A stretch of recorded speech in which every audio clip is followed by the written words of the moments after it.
Hello students, હું ધારા બકરાણિયા મારી ઓનલાઈન યુટ્યુબ ચેનલમાં તમારું સ્વાગત કરું છું. ધોરણ 9 વિષય કમ્પ્યુટર. તો વિદ્યાર્થી મિત્રો, આજે આપણે ચેપ્ટર 11 કે જેનું નામ છે ટેબલ અને મેલ મર્જ, જેનો પ્રેક્ટિકલનો ત્રીજો લેક્ચર. તો આપણે સૌ પ્રથમ નાનકડું એવું ક્વિક રિવિઝન કરી લઈએ કે ગયા બંને પ્રેક્ટિકલના લેક્ચરમાં આપણે શું ભણી ગયા છીએ અને કયું પ્રેક્ટિકલ કર્યું છે. તો તમે સ્ક્રીન પર જોઈ શકો છો, સૌ પ્રથમ પહેલા લેક્ચરમાં આપણે સાદું એવું ટાઈમ ટેબલ બનાવ્યું હતું અને કઈ રીતે ટેબલ ક્રિએટ થાય એની 3 રીત કઈ હતી એ બધું આપણે પહેલા લેક્ચરમાં ભણી ગયા. ત્યારબાદ બીજા લેક્ચરમાં નેસ્ટેડ ટેબલ કઈ રીતે ક્રિએટ થાય છે.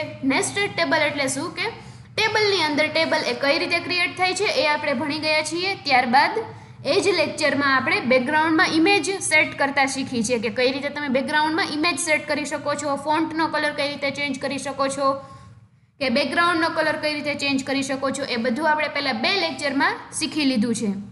તો વિદ્યાર્થી મિત્રો, હવે આજના લેક્ચરમાં આપણે જોવાનું છે, આપણે સાથે ટેક્સ્ટબુકને પણ જોતા જઈએ કે જેથી આપણને ખ્યાલ આવે કે આપણે ટેક્સ્ટબુકમાં કઈ જગ્યાએ પહોંચ્યા છીએ. તો સૌ પ્રથમ કોષ્ટક બનાવવા, નવું કોષ્ટક ઉમેરવું, આ બધું આપણે જાણી લીધું છે. ઇન્સર્ટ ટેબલ કઈ રીતે થાય છે એ બધું આપણે ભણી ગયા છીએ. ત્યારબાદ આવે છે નેસ્ટેડ ટેબલ. ત્યારબાદ છે કોષ્ટકના ખાનાઓમાં ફરવા માટે, કે જેમ આપણે ગયા લેક્ચરમાં વાત કરેલી હતી કે ટેબ કીનો ઉપયોગ કરી શકો છો તમારે આગળ જવા માટે, અને પાછળ આવવું હોય તો તમે શિફ્ટ પ્લસ ટેબ કીનો ઉપયોગ કરી શકો છો. ત્યારબાદ નેક્સ્ટ છે ટેબલને સજાવો, મીન્સ કે ફોર્મેટિંગ કરવું, કે તમે કઈ રીતે બોર્ડર આપો છો, કઈ રીતે લાઇન સ્પેસ આપો છો, અલાઇનમેન્ટ આપો છો, બેકગ્રાઉન્ડનો દેખાવ કઈ રીતે આપો છો. તો હવે આજના લેક્ચરમાં આપણે જોવાનું છે કે કોષ્ટકના કદને સરખું કરવું, કે ટેબલની જે સાઇઝ છે એને આપણે કઈ રીતે એડજસ્ટ કરવી, એ આજના લેક્ચરમાં જોવાનું છે. તો વિદ્યાર્થી મિત્રો, આજે આપણે જોઈશું.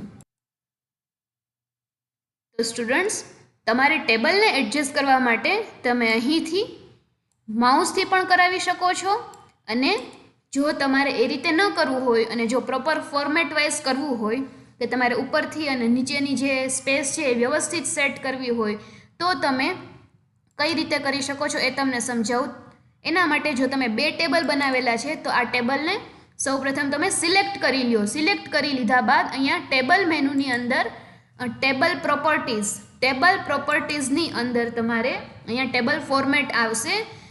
જે ટેબલ ફોર્મેટ આવે છે એમાં તમે અહીંયાથી જોઈ શકો છો કે લેફ્ટ, રાઇટ, અબવ અને બિલો. આપણે સ્ટાર્ટ કરી અબવ અને બિલોથી. ધારો કે અહીંયા 0 સેન્ટીમીટર છે અને ત્યાં હું 1 સેન્ટીમીટર કરાવું છું. માર્જિન હું 1 સેન્ટીમીટરનો સેટ કરું છું અને અહીંથી 2 સેન્ટીમીટર રાખું છું, અને આપણે જોઈએ શું ફેર પડે છે. અત્યારે તમે અહીં સ્ક્રીન પર જોઈ શકો છો, અહીંયા ટાઈમ ટેબલની નીચે અને અહીંયા જે આપણું બીજું ટેબલ જ્યાં સ્ટાર્ટ થાય છે એના વચ્ચે કેટલી સ્પેસ છે, જ્યારે આપણે આ માર્જિન સેટ કરેલો છે ત્યારબાદ કેટલી સ્પેસ રહે છે. તો તમે સ્ક્રીન પર જોઈ શકો છો 1માં છે તો કેટલી 1 સેન્ટીમીટર જેટલી સ્પેસ રહે છે. તમે અહીંયા પણ જોઈ શકો છો અને અહીંયા 2 સેન્ટીમીટર જેટલી સ્પેસ રહે છે. તો આ રીતે તમે મેન્યુઅલી અથવા તો અહીંયા મેનુ બારમાંથી જઈને પણ તમે ફોર્મેટ સેટ કરી શકો છો. તો આ થયું, અહીંયા મેન્યુઅલી લખેલું છે એટલે તમે મેન્યુઅલી કરી શકશો. જ્યારે ઓટોમેટિક ઉપર જાશો તો માત્ર તમે અબવ અને બિલોનું જ સેટ કરી શકશો. લેફ્ટમાં જાશો તો રાઇટનું થશે, રાઇટમાં જશો તો લેફ્ટનું થશે. આ રીતે તમે અલાઇનમેન્ટ કોઈ પણ રીતે તમે તમારું અલાઇનમેન્ટ સેટ કરી શકો છો. ત્યારબાદ હવે જોવાનું છે નેક્સ્ટ આપણે કે આ જે ટેબલ છે એને થોડુંક કલરફુલ કરવું છે, જે ઓટોમેટિક કલરફુલ થઈ જાય એ કરવું હોય તો એ આપણે કઈ રીતે કરી શકીએ છીએ. તો એ ફીચર્સ આપણને એડ કરવામાં મદદ કરશે આ ટેબલ મેનુ, અને એમાંથી ઓટો ફોર્મેટ. જ્યારે તમે ઓટો ફોર્મેટ ઉપર જાશો ત્યારે તમારે અહીંયા તમે જોઈ શકો છો સ્ક્રીન ઉપર ડિફોલ્ટ છે, ત્યારબાદ બ્લુ, બ્રાઉન, 3D આવા કોઈ પણ પ્રકારના તમે ફોર્મેટ સેટ કરાવી શકશો. તો આ રીતે કોઈ પણ પ્રકારે જો તમારે ફોર્મેટ સેટ કરવું હોય તો તમે આ રીતેનું ફોર્મેટ સેટ કરાવી શકો છો.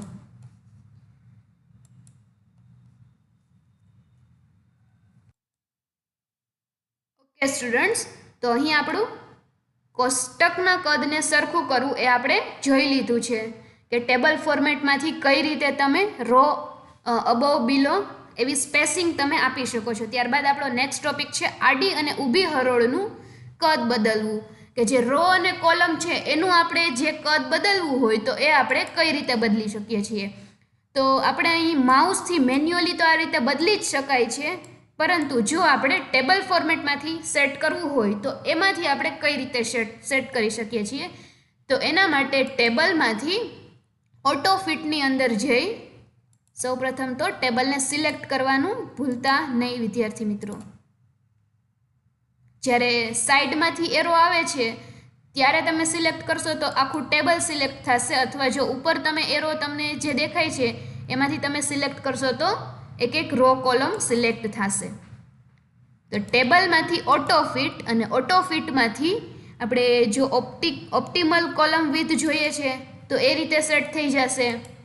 તમે સ્ક્રીન પર જોઈ શકો છો કે હું કયા કયા પ્રકારના ફીચર્સ ટેબલમાં એડ કરાવતી જાઉં છું. ત્યારબાદ છે ડિસ્ટ્રીબ્યુટ કોલમ્સ ઇવનલી.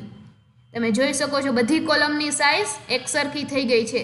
ત્યારબાદ જો સ્પેલિંગ મોટા હશે તો ઓટોમેટિક એ રેપ થઈ જશે, વર્ડ રેપ કરી નાખશે કે ઉપર નથી સમાતું તો એ નીચે લઈ લેશે.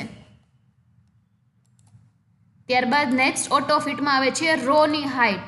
અત્યારે 0.50 સેન્ટીમીટર છે, તો હવે આપણે 1 સેન્ટીમીટર કરીએ છીએ તો કેટલું થાય છે.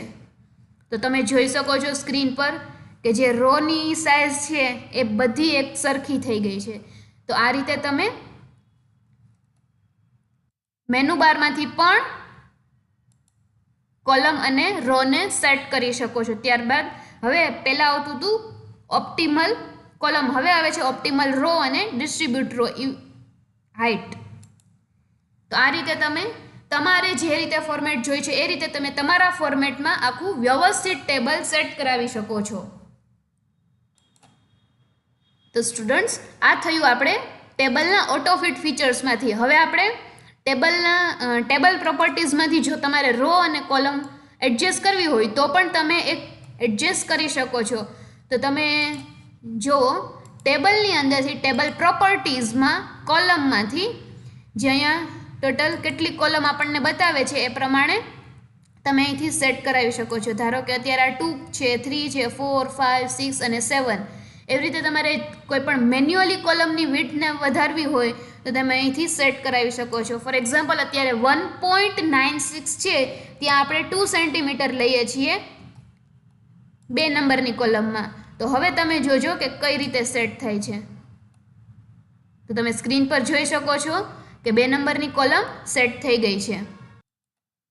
આપણને અહીં બહુ વધારે ફેર નથી દેખાતો. શું કામ એને? કારણ કે આપણે 96માંથી 2 કરેલું છે, પરંતુ જો આપણે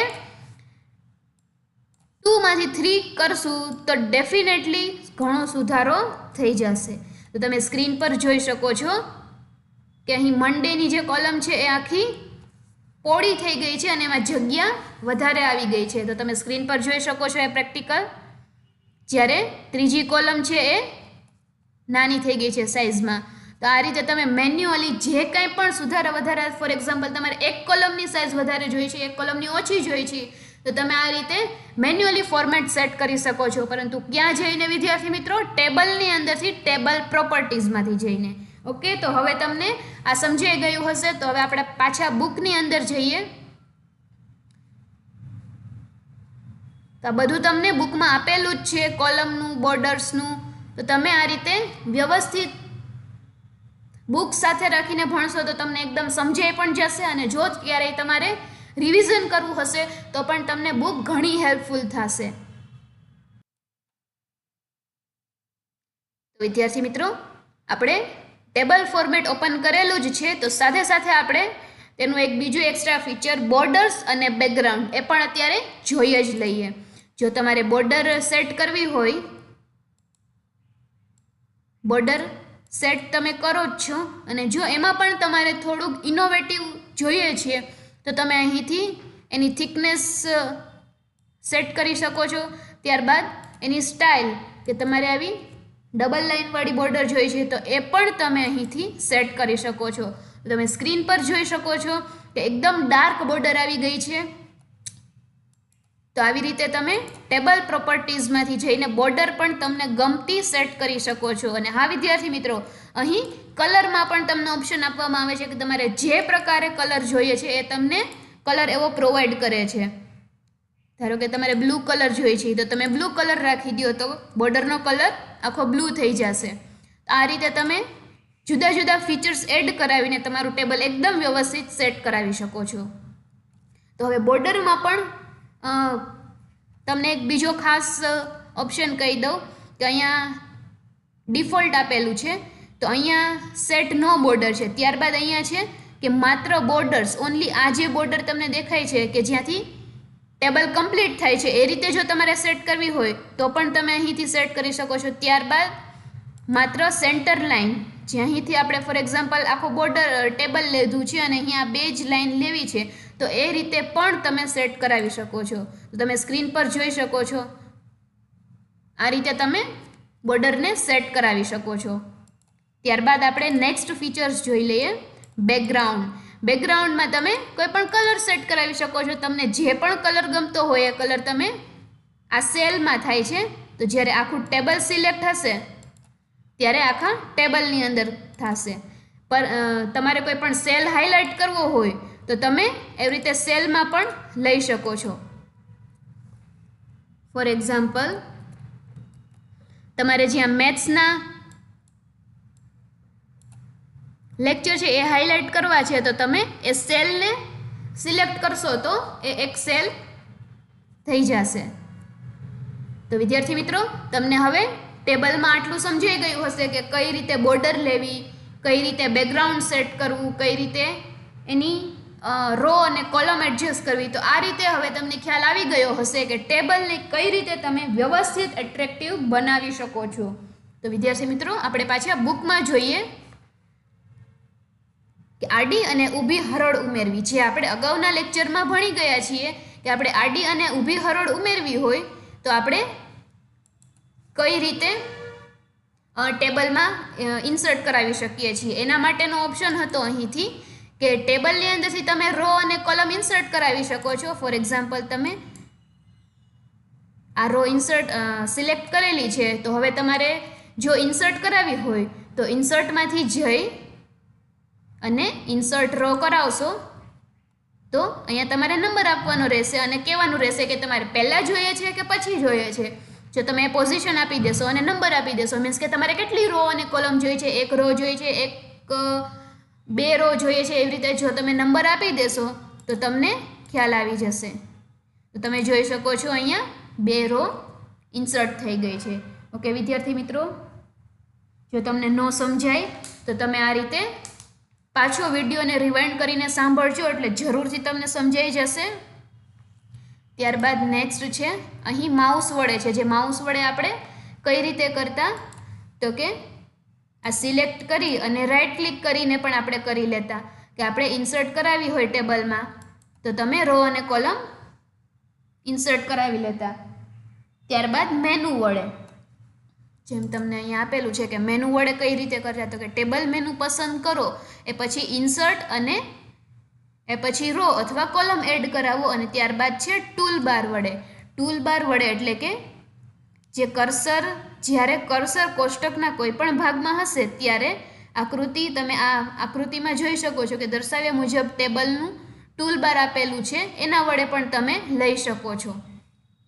તો આ રીતે તમને ત્રણેય રીતે ટેબલમાં રો અને કોલમ ઇન્સર્ટ કરતા આવડી ગયું છે. ઓકે વિદ્યાર્થી મિત્રો, તો આજના આપણા પ્રેક્ટિકલ લેક્ચર માટે આટલું ઘણું છે. તમે આની પ્રેક્ટિસ કરતા રહેજો. જો પ્રેક્ટિસ નહીં કરો તો તમને ભૂલાઈ જશે, એટલે રેગ્યુલર પ્રેક્ટિસ કરતા રહેજો.